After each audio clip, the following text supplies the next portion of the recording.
जय भीम साथियों, मैं हरिकेश्वर राम सशक्त भारत चैनल से। आज अंबेडकर जयंती है।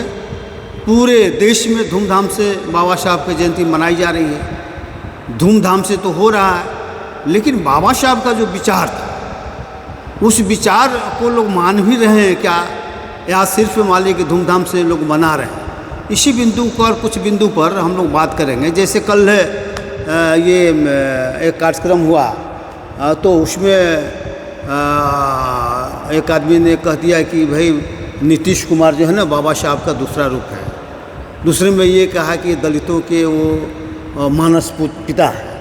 तो खैर इस पर हम आगे बात करेंगे, लेकिन तत्काल हम ये जानना चाहते हैं। हमारे साथ रायचंद्र पासवान जी हैं, एक्टिविस्ट हैं और जानकार हैं। तो इनसे हम कुछ जानना चाहते हैं कि आपकी नज़र में जो जिस तरह से प्रचारित मान लीजिए कि दो चार चीज़ है।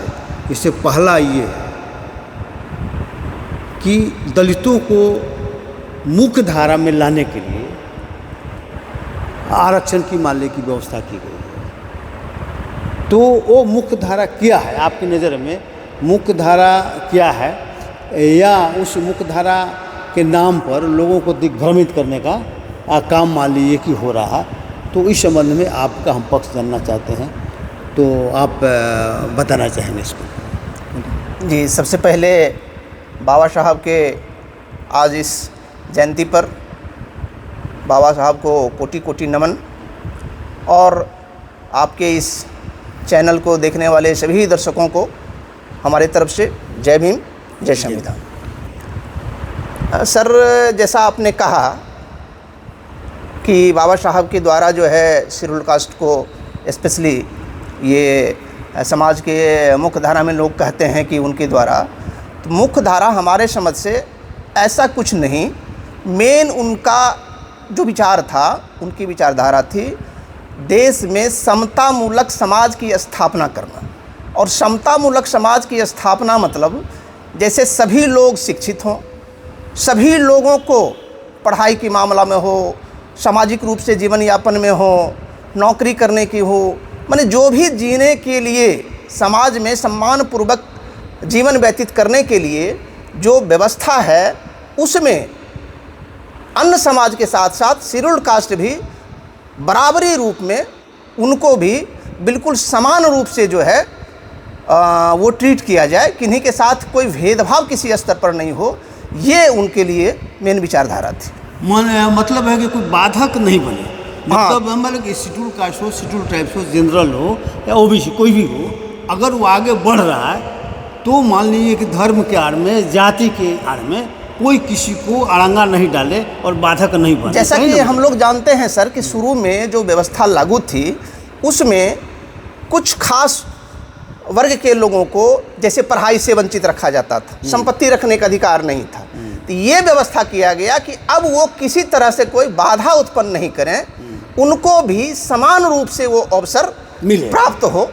ये मेन जो है, तो इस संविधान में ये व्यवस्था मान, ये व्यवस्था संविधान में, जी जी जी, है कि नहीं? तो इसका मतलब है कि जो ये लोग कहते हैं कि मुख्य धारा में शेड्यूल कास्ट को लाना चाहिए, तो मेरे समझ से मुख्य धारा तो मान लें कि समझ में नहीं आता है कि किस बात को लोग कहता है। तो इंडिया में अगर देखा जाए तो दो ही विचारधारा हो सकता है मुख्य धारा। एक तो मान लें कि ब्राह्मणी विचारधारा हो सकती है ना, और दूसरा मान लें कि बुद्ध का विचारधारा है। तो दो ही चीज़ पर ज़्यादा चर्चा होती है। तो अगर मान लें कि बुद्ध का विचारधारा मान लीजिए कि अगर लागू करना है, वही अगर मुख्य धारा अगर वो है, तो उसमें शेड्यूल कास्ट को उस मुख्य धारा में जाने की ज़रूरत नहीं है, क्योंकि ऑलरेडी उसमें हैं। उसमें सवर्णों को उस धारा में आना चाहिए, उनको लाने की व्यवस्था करना चाहिए कि बुद्ध जो मुख्य जो धारा है, बौद्धिस्ट जो है, बुद्ध के विचारों का जो धारा उसमें वो आ जाए। ठीक है। अगर शेड्यूल कास्ट का मान लें कि अगर मुख्य धारा ये ब्राह्मणवादी विचारधारा है, ब्राह्मणी मान लें कि संस्कृति है, तो उस संस्कृति में SC ST OBC को जानने की ज़रूरत नहीं है, क्योंकि आज जो भी दुर्गति SC ST OBC की है उसी के कारण मान लीजिए है। तो इसका मतलब है कि ये लोग इस तरह से जो प्रचार करते हैं, इसका मतलब कि ये गलत प्रचार मान लीजिए होता है, लोगों को दिग्भ्रमित करने के लिए इस तरह का प्रचार होता है। जी, इसमें मेरा मानना है कि ये जो विचारधारा, जैसे अभी आपने कहा दो विचारधारा का नाम लिया, ये व्यक्तिगत और लोगों को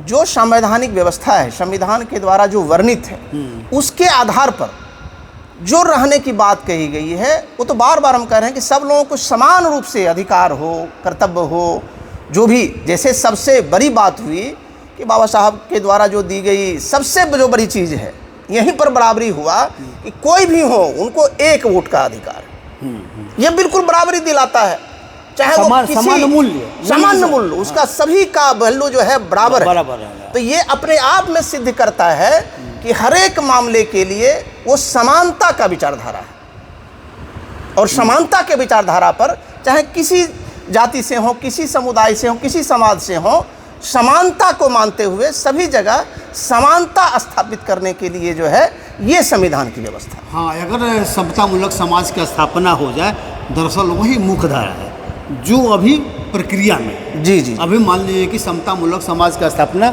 वो हुई नहीं है, तो इसका मतलब कि अगर वो मुख्य धारा बनती है तो उस मुख्य धारा में सभी को आने की जरूरत है। सभी को आने की जरूरत है। क्या एससी, क्या एसटी, क्या ईबीसी, क्या ओबीसी, क्या जनरल। समतामूलक समाज तब बनेगा जब सभी लोग इस चीज़ को, सभी लोग एक चीज़ को एक्सेप्ट करें। जी जी जी। तो हमको लगता है कि मुख्य धारा कोई है नहीं, अगर बनना है तो बाद में समतामूलक समाज बनना है, और जिसके लिए सबको मालिक परिश्रम करने की जरूरत है, और सिर्फ एससी एसटी के लिए उसका कोई मैटर नहीं है। तो जय भीम साथियों, इस बिंदु पर आज इतना ही। Thank you.